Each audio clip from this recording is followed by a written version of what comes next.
Hi guys, prepare lang tayo na pagkain ni Baby. Kumuha lang ako na stock sa rep isang patatas. Pwede na to kay Baby.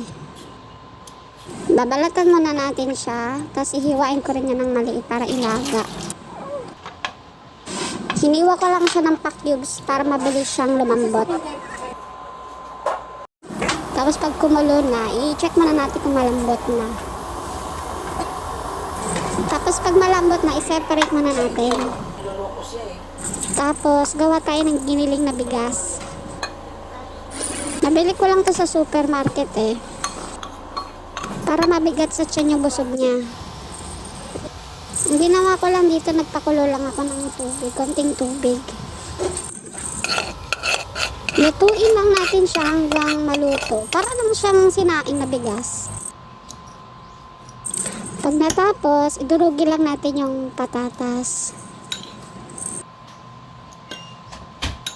Tapos ihalo na natin yung giniling na bigas. Konti lang ginawa ko kasi sa tanghali lang naman kumakain yung si Baby.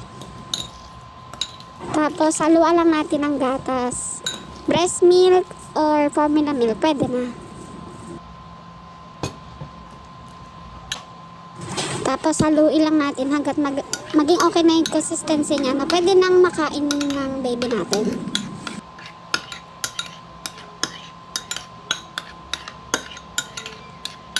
Ayan, pwede na yun. Pwede na ipakain kay Baby. Ready na yan. Pwede na. Okay, ikaw, kain ka na, kain ka na. Usus. Kain ka na? Ito na siya. One bite. First bite. Sarap.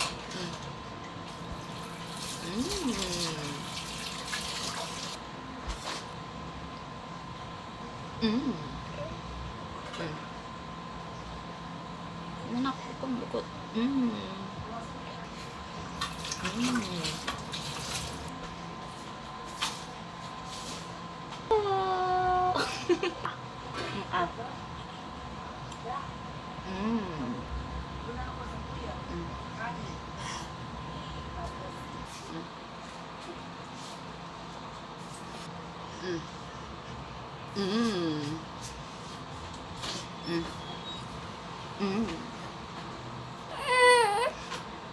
Iyakan pa nga.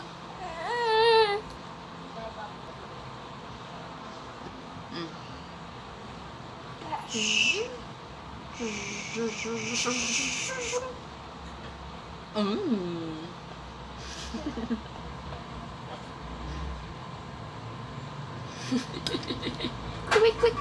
Oh. Ayaw na? Busog ka na? Oh, busog na daw siya. Ayaw niya na, guys. Ayaw ko na. Ayaw mo na? Nakalati naman niya. Ubus din.